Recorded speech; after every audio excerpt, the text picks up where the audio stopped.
vous souhaiter les meilleurs vœux et puis revenir sur les événements qui nous occupent actuellement au niveau de la profession. Alors, le mouvement de grève qui a démarré fin septembre, début octobre, pour vous rappeler quand même que dès le 7 octobre, nous on avait alerté au niveau de la FPPE, on avait alerté la ministre spécifiquement par rapport à la prime Buzyn qu'elle allouait au personnel des urgences et pour lequel, effectivement, la profession de manipulateur était totalement exclue. Après, derrière, ça en est suivi effectivement par l'intermédiaire du compte Facebook Manip en grève, le début effectivement des revendications Manip, le mouvement de grève national des manipulés. Très rapidement, nous on a voulu rentrer en contact avec les gens qui étaient leaders de ce mouvement pour voir comment on pouvait travailler ensemble. Et très rapidement, on a vu apparaître ce genre de message. Forcément, ça vous remet dans les 22 et vous commencez à dire comment on va avancer. On a essayé quand même de modérer les propos, d'avoir un dialogue constructif. Donc, vous avez l'intervention de Guillaume Créneau, notre trésorier, Benjamin Thiriat, qui est un manip très engagé, mais qui est manip, hein, c'est pas un cadre, parce qu'on a vu des choses passer comme ça sur les réseaux sociaux, qui s'investit beaucoup au niveau de sa région, qui a essayé aussi de modérer les propos. Et globalement, on a fini par ce genre de propos à notre égard qui sont inqualifiables. Mais inqualifiables par rapport à ce qui s'est passé sous Vichy, c'est inqualifiable d'entendre ça aujourd'hui et de voir une telle violence dans notre profession se dégager. Et c'est pas comme ça qu'on va avancer. Donc forcément, on se retrouve avec un dialogue très difficile, voire impossible. Alors, pour rappeler quand même, parce qu'on nous demande, on attend de la FPPE d'intervenir sur tous les plans, de régler tous les problèmes. Beaucoup ne sont pas adhérents. C'est pas un problème. Pas un problème. Mais après, il ne faut pas s'attendre à ce qu'on ait une profession, une force de frappe au niveau des discussions qu'on peut avoir. Parce que moi, à chaque fois, je rencontre un interlocuteur au ministère. Il me demande combien il y a de manifs en France. Et il me demande combien il y a d'adhérents à la FPPE. Ils savent très bien qu'on ne va pas mobiliser la France entière. Avec 2500 adhérents, ça ne va pas le faire. Donc on ne leur fait pas peur. Et quand ils nous sollicitent sur des plans qui requièrent l'expertise manip. Là où on est positionné. Donc c'est par rapport à l'exercice professionnel et par rapport à la formation. Dès qu'il s'agit des statuts, ce n'est pas la FPPE qui intervient. La FPPE, elle n'a pas mandat. Les statuts, aujourd'hui, c'est les partenaires sociaux qui travaillent. Dans le cadre du Conseil supérieur de la fonction publique pour les professionnels qui exercent dans les hôpitaux publics, et puis avec les employeurs, les radiologues privés notamment, et les partenaires sociaux qui vont débattre des grilles. Donc ces aspects-là nous sont totalement étrangers et on n'est jamais sollicité. Alors en ce qui concerne la profession de manip, effectivement, quand il y a eu la réingénierie de formation au niveau des infirmières, on a vu arriver le protocole d'accord de 2010 où il a été discuté avec les partenaires sociaux l'élaboration d'une grille catégorie A pour les professions qui auraient la réingénierie de formation, donc qui seraient reconnues au grade de licence et qui pourraient bénéficier d'une grille catégorie A. Donc on avait commencé déjà à travailler en amont au niveau de la FPPE, nous à se dire bon, ben, il ne faut pas rester derrière, si les infirmières peuvent y passer, il faut que les manips au moins bénéficient de ça. Alors, ce protocole d'accord, il a été quand même pas mal chahuté et il a été signé avec pas la majorité des syndicats. D'ailleurs, sur les infos qui ont été publiées sur les sites infirmiers, il a été noté que le protocole d'accord était signé sans les syndicats. Si vous lisez la dernière phrase, effectivement, il y avait seuls 5 syndicats qui sont restés à la table des négociations parce qu'effectivement, la grille proposée paraissait insuffisante aux partenaires sociaux.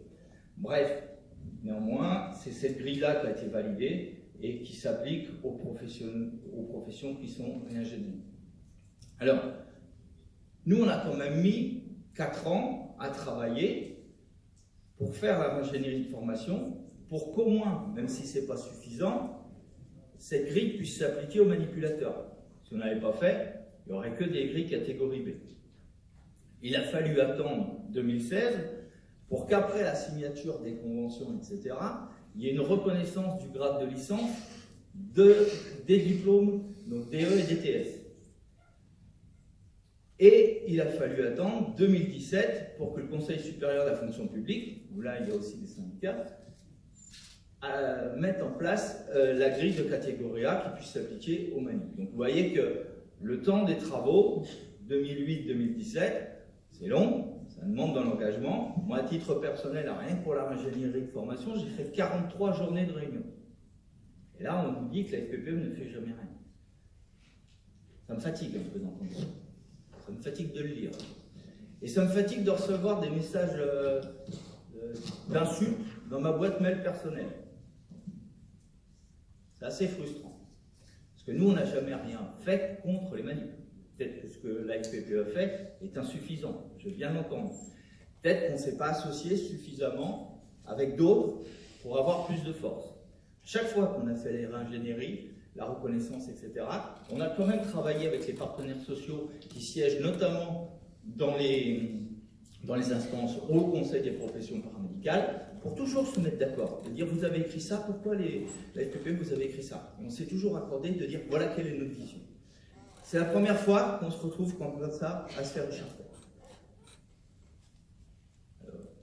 Alors je vous rappelle quand même le processus par rapport à la catégorie A, parce que c'est pas ça l'essentiel, mais quand même, il fallait faire l'ingénierie de formation, il fallait mettre en place le programme, il fallait qu'il y ait les conventionnements entre les centres de formation et les universités, qui permettaient une reconnaissance du grade de licence, et ensuite l'application de la grille catégorie A. Donc c'est pour ça que ça a pris beaucoup de temps, parce que le temps que tout se mette en place. Donc, nous, on n'a pas ménagé quand même notre peine, parce qu'on a rencontré quand même les gens de l'université, les présidents de la composante santé de la CPU, donc les présidents de l'université, pour essayer de favoriser les conventionnements, pour faire en sorte que l'ensemble du processus s'applique et que les manips formés avec le nouveau diplôme puissent bénéficier du grade de licence, et qu'après, pour tous les manips qui feraient le choix, parce qu'ils seraient surtout en début de carrière, feraient le choix de passer sur la nouvelle grille indiciaire. Alors, juste pour remettre aussi les choses dans leur contexte, on a vu passer sur les réseaux sociaux qu'on n'était pas des auxiliaires médicaux. Si, on est bien des auxiliaires médicaux. Dans le livre 3 du Code de la santé, au titre 5, vous verrez bien qu'il y a la profession de manipulateur, avec notamment sur le chapitre 1er l'exercice de la profession, c'est là où on nous sollicite beaucoup nos niveaux de la FPPE, avec la section des actes professionnels, qu'on a été amené à revoir ces dernières années, et puis les personnes autorisées à exercer la profession. C'est depuis qu'on est rentré en 95 dans le Code de la santé qui a vraiment marqué que seuls ceux qui sont titulaires des diplômes peuvent exercer la profession de manip, et pas les autres, ce qui protège la profession. Alors, pour revenir à la grille catégorie A, vous dire que là, le travail qui avait été fait nous ramenait au moins pas être à la peine par rapport aux infirmières. La même grille indiciaire qui s'applique pour les manips, pour les infirmières. Ce qui va changer derrière, c'est les primes. D'ailleurs, c'est la même grille indiciaire qui s'applique pour les manips, kinésithérapeutes de la fonction publique. Et on reconnaît tous qu'effectivement, c'est insuffisant. Mais s'il n'y avait pas eu cette grille-là, s'il n'y avait pas eu le travail de la FPPE, les manips aujourd'hui seraient tous en catégorie B. Alors effectivement, ceux qui ont 50 ans ou 55 ans, quand la grille de catégorie A est arrivée, c'était peut-être pas intéressant de passer en catégorie A. Donc beaucoup sont restés en catégorie B, donc n'ont pas bénéficié d'une mesure de reconnaissance salariale. Par contre, pour les jeunes, il y avait quand même un petit effort sur l'ensemble d'une carrière, même si on va le voir tout de suite, ça reste insuffisant. Mais au moins, c'est mieux que si on était resté en catégorie B. Alors, la FPPE contribue et adhérente à l'association européenne qui regroupe la majorité des associations d'Europe de manip radio. Et il y a eu un benchmark qui a été fait en avril 2016 pour essayer de voir les niveaux de rémunération des manips dans les différents pays d'Europe. Et quand on regarde comment se situe la France, un manip français en début de carrière touche 18 000 € à peu près sur l'année, là où un Allemand touche 30 000, un Italien 28 000, un Belge 26 000, etc. Alors, je ne parle pas des Suisses, nos amis Suisses qui étaient là, eux, génial. Quand on regarde la moyenne est à 21 000, donc on est déjà nettement au-dessous de la moyenne. Si on regarde par rapport à ces mêmes chiffres, qu'on met à côté le montant du SMIC dans ces pays-là, on s'aperçoit que là où la France a un SMIC à 1 521 €, l'Allemagne en a un à 1 557, donc on peut dire qu'il n'y a pas énormément de différence. Par contre, quand on voit le rapport de salaire d'un manip par rapport à ce que touche un SMICard dans son pays, c'est pas la même chose en France qu'en Allemagne. Donc effectivement, il y a matière à revendiquer au niveau salarial. Mais comme je vous ai montré tout à l'heure, la grille des infirmières est la même que la nôtre. La grille des kinés est la même que la nôtre. Donc le combat aujourd'hui que la profession porte, il peut être sur les primes, mais il peut être aussi sur le salaire de base. S'il est sur le salaire de base, il ne va pas y avoir que les manips qui montent concernant. Il va y avoir les autres professions. Donc déjà, si on commence à s'écharper entre nous, on va peut-être avoir du mal à mobiliser, pour mobiliser les autres professions, pour qu'il y ait un vrai combat pour revaloriser les salaires des paramédicaux en France. Pour faire un point sur les difficultés aussi qu'on a tous dans les services, à savoir que de plus en plus, le collègue qui est à côté de nous n'est plus là, et que de plus en plus, la charge de travail augmente pour chacun d'entre vous.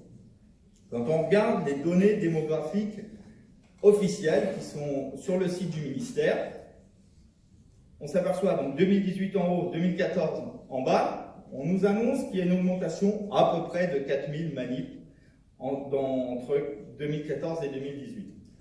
Ce qui pourrait correspondre allez, il y a 1000 étudiants qui sortent à peu près par an, on va dire c'est ça qui a fait augmenter. Ce qui voudrait dire qu'il n'y en a aucun qui est parti à la retraite. Et quand on regarde en même temps le nombre de manips sur la tranche d'âge 60 ans, 64 ans ou plus de 65 ans, qu'on nous affiche dans les données officielles, on s'aperçoit qu'on a une augmentation de plus 38% et plus 107%.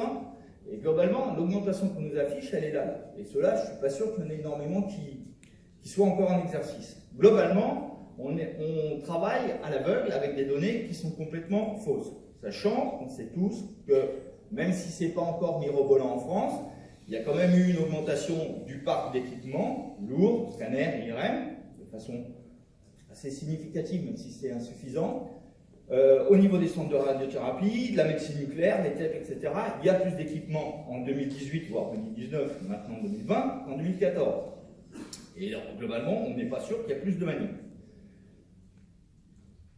Donc pour résumer tout ça, effectivement, les revendications qui sont celles de la FPPE, qui ne sont pas nouvelles, mais qui rejoignent le mouvement, et c'est pour ça que je ne comprends pas pourquoi on essaie de s'écharper, la revalorisation des grilles salariales, je pense qu'elle est indispensable.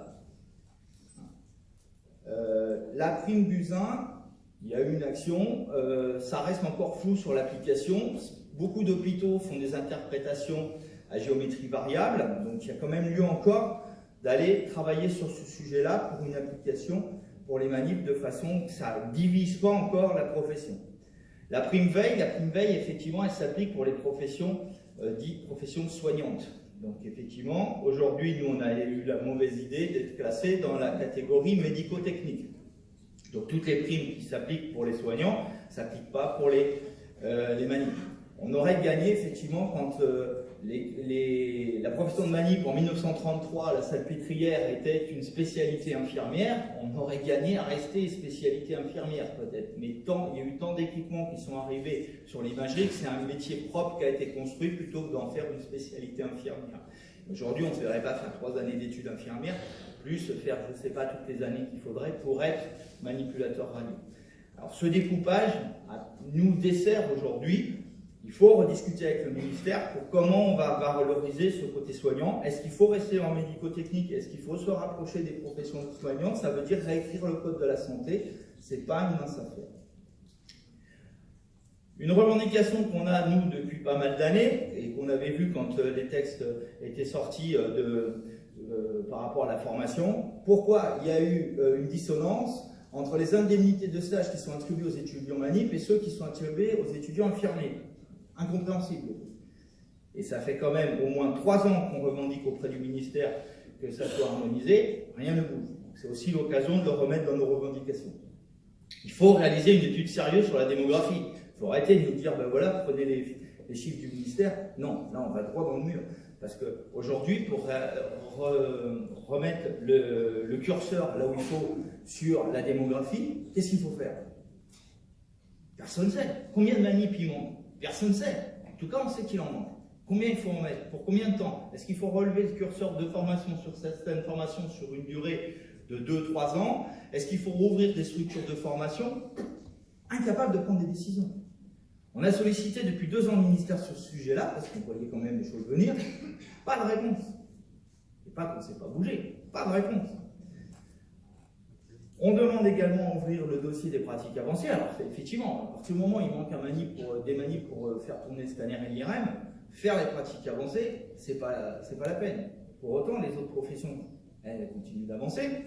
Sur l'échographie, on a beaucoup de collègues qui sont engagés dans le protocole de coopération, qui bénéficient d'une prime, si elle est toute relative, 200 € brut, quand ils exercent en protocole de coopération. On l'avait mis dans le décret qu'il y aurait une liste qui permettrait de rendre légal le fait que l'exercice de l'écho s'applique aux manips. On est venu me voir à la fin de l'année pour dire, ben, au fait, on est prêt pour faire publier l'arrêté qui liste les formations qui autorisent les manips à exercer en écho. Je dis, on ne veut pas votre liste. Si on publie aujourd'hui l'arrêté qui liste les diplômes qui permettent aux manips d'exercer en toute légalité l'échographie, il n'y a plus de protocole de coopération, il n'y a plus de délégation, il n'y a plus de prime. Donc, ça fait 3 ans qu'on demandait à ce que l'arrêté s'applique pour mettre en conformité tous nos textes. Et on veut nous sortir le texte au moment où on sort une prime. Je ne sais pas si je me suis bien expliqué, mais si aujourd'hui on reconnaissait officiellement avec le décret d'acte que le manip a le droit de faire des coups, il ne serait plus en protocole de coopération. Donc là, nous on a refusé que cette liste sorte et on demande l'ouverture de discussion sur les pratiques avancées. Parce que les collègues qui font de l'écho aujourd'hui, il y en a beaucoup qui font des comptes rendus. Dans le protocole de coopération, c'est je fais des images, je ne fais pas le compte rendu. À partir du moment où on demande au manip de prendre plusieurs responsabilités, de faire le compte rendu et le médecin contre-signe, il ne vérifie pas. Si le manip n'alerte pas le médecin pour dire j'ai une difficulté, le médecin il ne vérifie pas. On est bien sur un changement de posture, je ne fais pas que des images, je vais aussi dans l'interprétation. Il faut le reconnaître. Oui, les mots. La même chose sur les urgences. Il va y avoir des infirmières de pratique avancée aux urgences qui vont nous prescrire des radios. Et pour qu'elles puissent exercer en autonomie sur l'exploration des blessures et le traitement à mettre en place des blessures légères des membres. Il ne faudrait pas qu'elles se mettent à les prescrire, à les interpréter, les radios. Si nous n'avons pas de radiologue, parce que je ne sais pas combien d'entre vous ont des radiologues qui lisent des radios des urgences en direct. Pas beaucoup d'endroits. Donc si c'est l'IPA qui prescrit et qui se met à lire, on se fait bananer. Donc là, il va falloir quand même sérieusement y aller. Alors on entend, oui, on veut nous faire prendre plus de responsabilités, mais comme ça se bouge à côté, il faut y aller. Sinon, on ne va pas exister demain. Ça, on l'a demandé également. Et puis, c'est logique, à partir du moment où il manque des manips un peu partout, alors aujourd'hui, on sait que pour les structures libérales, les radiologues ont aménagé les grilles de rémunération pour attirer les manips parce qu'ils ont cette capacité, eux, de réagir, même si ce n'est pas facile toujours, au contexte démographique pour mettre 200, 300, 400, on a vu des choses jusqu'à 4 000 € l'embauche d'un manip, y compris débutant, sur le site de la FPPE, parce que c'est mieux que ça que de fermer la machine. Dans la fonction publique hospitalière, on ne sait pas faire ça. Au moins qu'on valorise et qu'on stagiarise les gens qui acceptent de venir travailler. Qu'on ne les bloque pas dans leur carrière, qu'on ne fasse pas des contrats précaires. Donc voilà, en ça, je pense qu'on n'est pas loin de penser la même chose que nos collègues qui sont mobilisés sur le réseau Manip en grève. Donc j'ai vraiment du mal à comprendre pourquoi on s'en prend plein la tête. Mais j'ouvre quand même, s'il y a des gens dans la salle qui font partie de ce groupe, parce que je ne l'ai peut-être pas dit, nous, on sait quand on a voulu interagir avec eux, on s'est fait jeter, le compte a été viré, et après ils ont fermé, le groupe est devenu privé. Il faut montrer patte blanche. Donc on n'a plus le droit au chapitre, à part si on se faisait des pseudos, mais bon, moi, au bout d'un moment, ça me fatigue, j'arrête de suivre. J'ouvre quand même le dialogue s'il y a des gens dans la salle qui font partie, on n'est pas hostile. Moi, je ne veux pas discuter de façon stérile à remettre en cause ce qu'est la FPPE, ce qu'elle a fait depuis des années. C'est bon, je sais ce qu'on a fait, je sais ce que j'ai fait. Donc, quand je prends plein les couverts, j'attendrai que les gens qui me tirent à boulet rouge, qu'ils en fassent autant, et après on verra le résultat. Mais par contre, on peut recevoir cet après-midi une délégation de 5 personnes sur le stand de la FPPE à 15 h avec mes collègues des régions. Il y aura des manips, il y aura des cas. Désolé. Mais voilà, nous on est ouvert à la discussion, on a toujours été ouvert. Quand on a interagi avec le groupe, c'était pour modérer des propos qui ne nous semblaient pas justes. Je pense qu'on connaît bien quand même les textes qui régissent la profession de manip. Après, tout ce qui est inhérent à côté, je veux bien, là, pas au chapitre, je ne connais pas tous les textes du Code de la santé par cœur, mais enfin, ceux qui régissent la profession de manip, je pense pas mal les connaître parce que depuis 2 ans, tous ceux qui sont sortis, j'étais à la table au ministère pour les travailler. Donc, s'il y a des gens qui veulent nous rencontrer cet après-midi à 15 h, on est à votre disposition sur le stand de la FPPE. Merci.